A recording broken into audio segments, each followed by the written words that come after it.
Hey, what's up? I'm Jessica Garson, and I'm here to talk with you guys today about generating music with Python and FoxDot.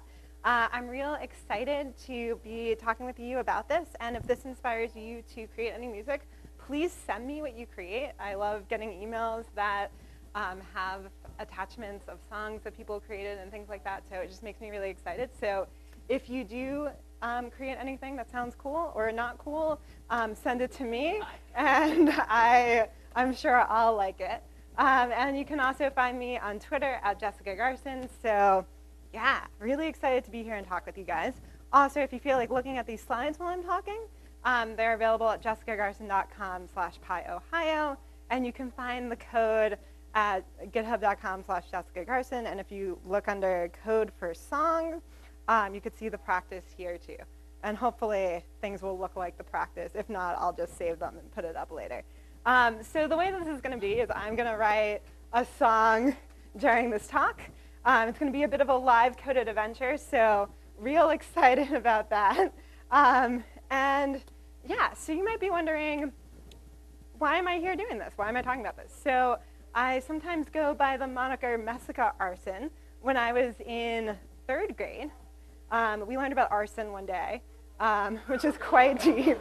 And like pretty quickly, since my last name rhymes with Garson, it became Arson Garson. And this one genius who sat at my table, she was like, Messica Arson, because I was always a messy child. I still am today. And so that name always stuck with me. I was like, I want to use that for something. And I like used to front punk bands and stuff, and always thought that I would use it for a solo project.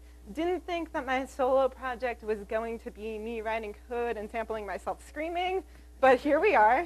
We're here. That is my solo project, and I'm here to talk to you guys about that. So this became one of my favorite things to do. I started doing this, actually. I used to run a meetup group in Washington, D.C. And I don't know if anybody here has ever run a meetup group, but sometimes, you know that feeling when you're like struggling to find speakers and like there's never enough, or someone drops at the last minute? I see some nods going on. You guys all know what I mean. So that happened to me, and I had to do something in like a night. And I was like, oh, I don't know Ruby, because I'm a Python person, right? And like, we don't, there's like beef there, so I hear. And so I was like, yeah, not really. But I was like, all right, I don't know Ruby. Maybe I should learn Ruby. I like music. Like, I've been in some bands, so like, maybe I'll do that. And so I Googled Python or I Googled Ruby and music and got this wrapper for Super Collider called Sonic Pi. And that's actually how I learned Ruby, was by just making noises. And it became so much fun that I was like, all right, cool. I wonder if I can do some Python. So I Googled Python Super Collider wrapper and found FoxDot, which is a library for Python. And we're going to talk about what that is in a second. But there's something so magical about your computer making sounds because your code told it to. So I don't actually listen to a lot of electronic music, which is really funny because I'm about to make some electronic music for you today.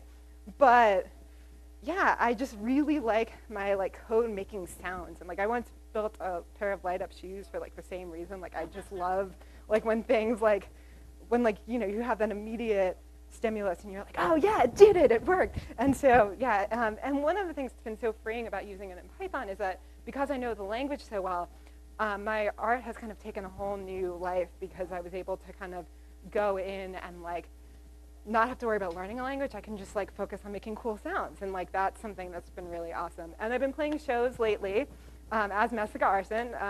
My goal this year is to play 1 show, and I played 3 so far, including last weekend in Philly. It was my first non-tech event, which is really exciting. And I work with this group, livecode.nyc, where we have monthly algo raves, which is live coded visualizations and music. So if you're in New York, talk to me about that. So you might be wondering, what is FoxDot?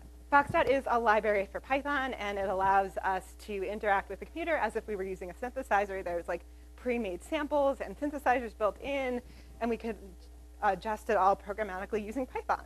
And you might be wondering, where can I get this? You can get this at FoxDot.org/installation. You could also pip install FoxDot, but you have to install one other thing, which is Super Collider. And Python is built on top of Super Collider, so you have to download that as well. So you also have to manually start Super Collider as well. So let me show you what that looks like. It's just FoxDot.start, real easy to remember, and you just run that inside of Super Collider. And then from there, you can launch FoxDot, which allows you to do it. So you guys want to do that? Yes. Okay, let's do it.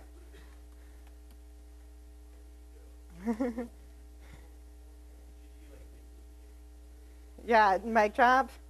Yeah, cool. So before we get started too much, let's actually take a tour of the IDE. So it tells you to press down in what's known as the console area, which is down below here. It tells you to press Command K, so let's do that. And now we get all of the most common keyboard shortcuts. You can also do things like clearing your console, which is really cool sometimes. There's also some Super Collider plugins. You can also work with MIDI as well, using listening for connections. And then you can actually link to the documentation, which is real rad, and the homepage as well. And then from there, there's actually what I think of as the coolest part, which is a tutorial that you can kind of go through. And how I got started doing this was just by starting with the examples and playing with it until I am making changes until those sounds look nothing like the examples and started to look like my own sounds. So that's something that's really rad and exciting. So that was a bit of a tour of the development environment. And so that, I think, is like the coolest thing about FoxDot, is that there's a tutorial built in, and you guys can just start learning from right in the development environment. So you guys are like, Jess, you told us that this was going to be live coded, but there's been a lot of talking, so let's rock. Let's do this. Yeah, so let's clear this out and let's start making some sounds. So from here, we can actually start assigning player objects. So P1 stands for player 1, and to assign it into a synthesizer. And actually, let's actually take a look at the built-in synths that we have. So from here, we can actually do print synth deaths. And we have to capitalize the S. So now we can see all the different synths that we have available, which is a lot. There's things like growl, things like bass, dirt, crunch. We're going to be using my favorites today, which I'm real excited about. So now let's start assigning to player 1. And let's do one of my favorite synths, Pasha, which you'll hear in a second. And now we're going to put in donk.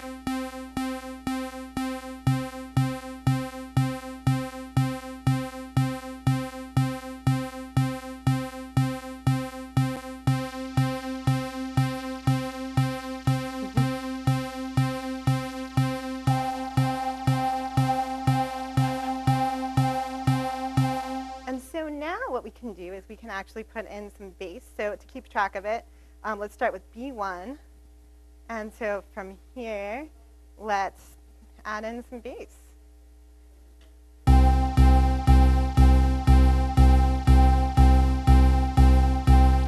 So now we can hear our sound starting to get a bit more full. And to pass in some notes, we can actually pass in arrays. So from here, let's start to pass in some arrays into this. So now let's hear what our sound sounds like. You can hear the gradual changes.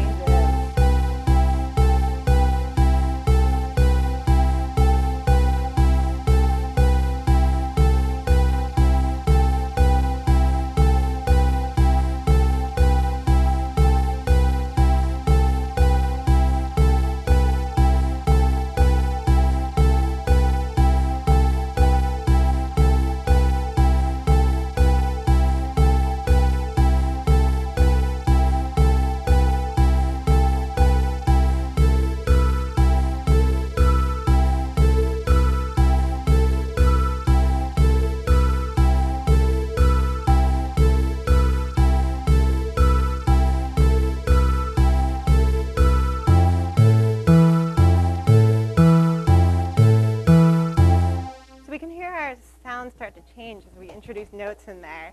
Well, we're gonna keep building on this for a bit.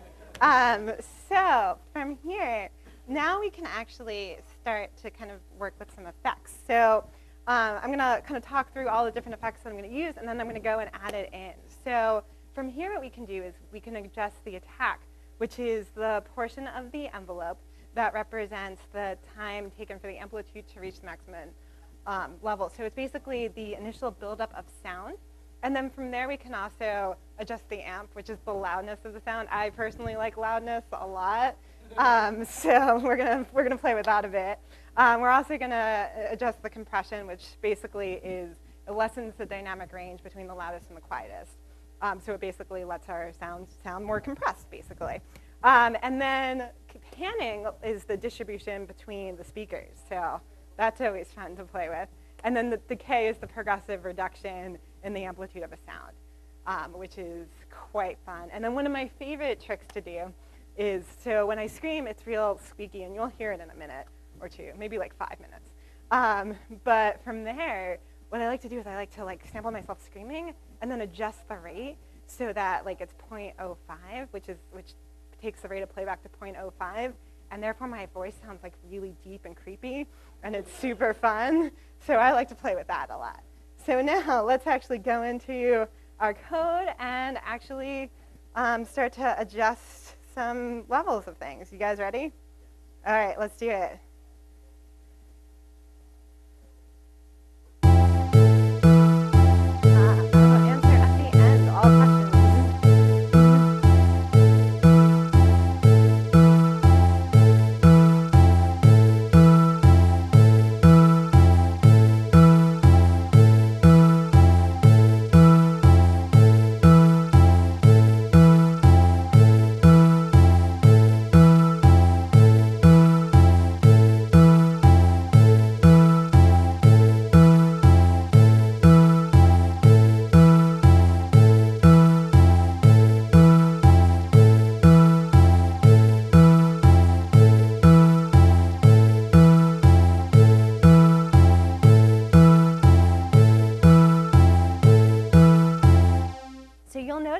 That I mostly assigned it to one value that was a float, but you can also pass in fractions, and you can also pass in this array of fractions that maps to each of the notes. So that's another fun thing to do as well. So I want to show you both ways to do it. From here, now let's actually work with samples, which is kind of fun. So there's a lot of built-in samples, and each of the built-in samples is mapped to a letter, which is really fun. So from here, let's print out our samples.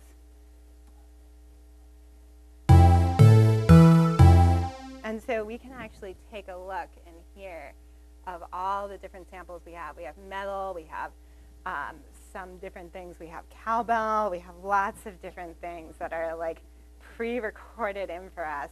And it's really fun to I like to make messages. Last weekend, there was an inside joke at the show that I played, where we're all obsessed with this band T-Square, which is this weird Japanese band that nobody really listens to that did a video game soundtrack once. And so I mapped the T to the refrain from the T-Square song, and everybody seemed really excited about that. I got some great cheers. So now let's actually go in here and let's start doing some more sounds. So now let's actually play some of that. So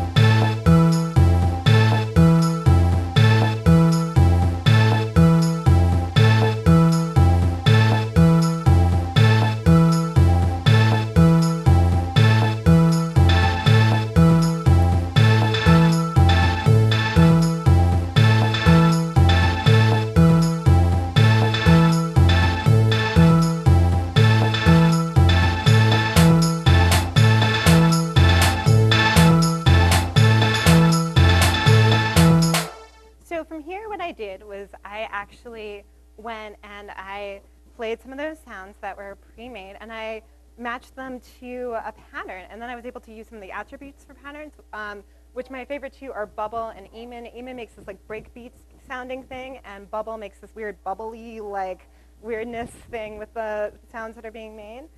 So that's sometimes real fun.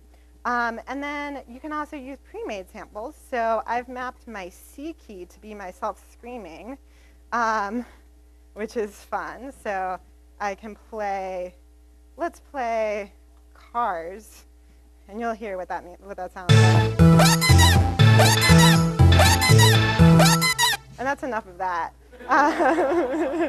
So yeah, cool. Now let's go, and from there, let's actually start to turn this more functional. So I'm going to break everything down, and then I'm going to turn it into functions.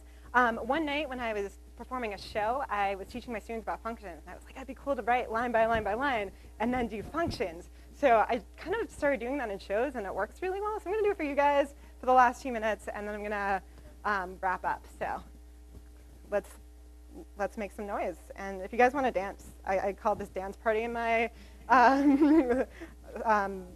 abstract, so let's do that.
but it just kept playing.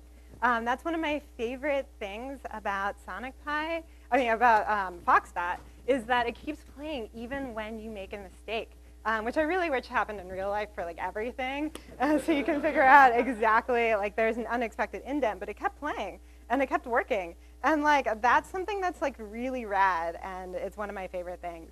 So yeah, that's a bit of like what it sounds like when I play with stuff.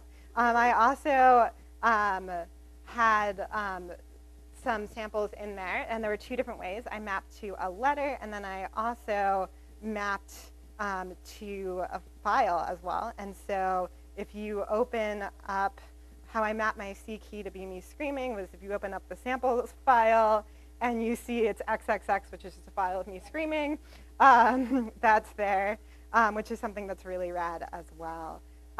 So yeah, you might be wondering, so Jess, you said that you've done this with like Ruby. I've also done it with Haskell as well. How does FoxDot compare to the rest of the live coding software that's out there?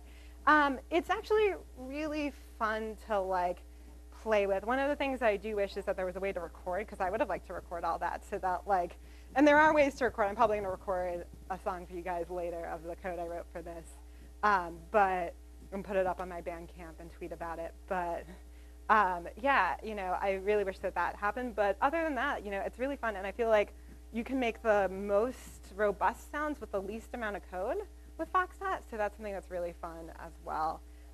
So yeah, and I think that the future of music is live coding. So hope that like I get to see more of you guys do more of this in the future. And yeah, go on and create some awesome music. Thanks for everything.